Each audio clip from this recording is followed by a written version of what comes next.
Title: The Street of No Return. The GPS flashed with frustrating insistence. Recalculating. Recalculating. Juan, exhausted after hours of travel, cursed under his breath. He'd strayed from the main route due to a poorly marked detour, and now he was lost in the middle of nowhere, in a rural area that seemed straight out of a Gothic tale. The sun had set long ago, and night loomed over the landscape like a heavy blanket, weaving menacing shadows among the twisted trees.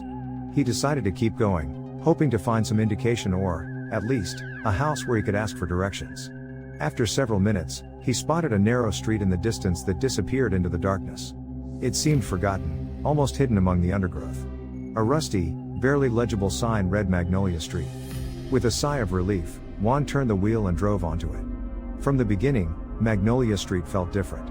The asphalt was cracked and covered in dry leaves, crunching under the car's wheels. The trees lining the street were tall and thin, their bare branches extending like bony fingers over the road.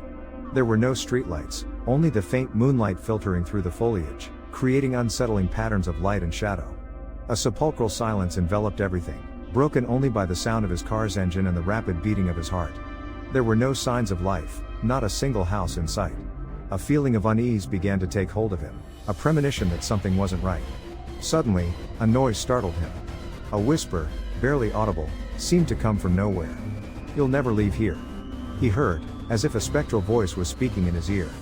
Juan shuddered and accelerated, trying to ignore the growing sense of panic. The street seemed to stretch endlessly, showing no signs of a nearby end. The shadows lengthened and twisted, playing tricks on his mind. At times, he thought he saw figures lurking among the trees, only to have them disappear the next moment. "You'll never leave here."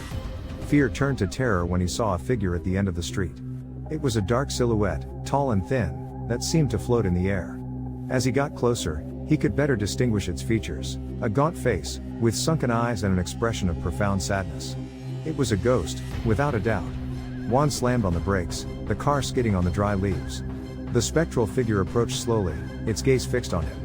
He tried to turn on the high beams, but they didn't work. The car seemed to have died. He was trapped, at the mercy of that ghostly apparition.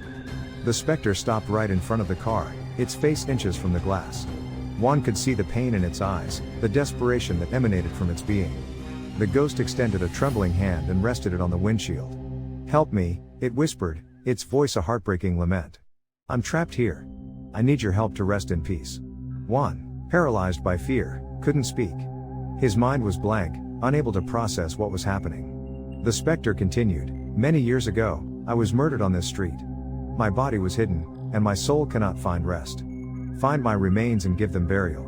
Only then will I be free."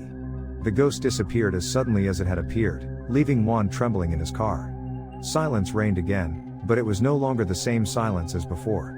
Now it was charged with an oppressive presence, the presence of the specter watching him from the shadows. Despite the fear, Juan felt a strange compassion for the creature. He knew he had to help it, that it was the only way to escape this nightmare. He turned on the car's engine, which miraculously started again, and drove slowly down the street, observing every detail of the landscape. After a while, he spotted a small clearing among the trees. There, among the undergrowth, he found an old wooden cross, almost decomposed by time. He approached cautiously and began to dig with his own hands. The earth was hard and stony, but he didn't give up. Finally, he found something. A bone, then another, and another. They were the remains of the victim, of the man murdered on Magnolia Street. Carefully, he collected all the bones and placed them in a cardboard box he found in his car. He returned to the nearest town and sought out the priest of the local church. He told him his story, omitting some details so as not to be taken for a madman. The priest, a wise and understanding man, listened attentively and agreed to help him. Together, they organized a simple and dignified funeral for the remains of the murdered man.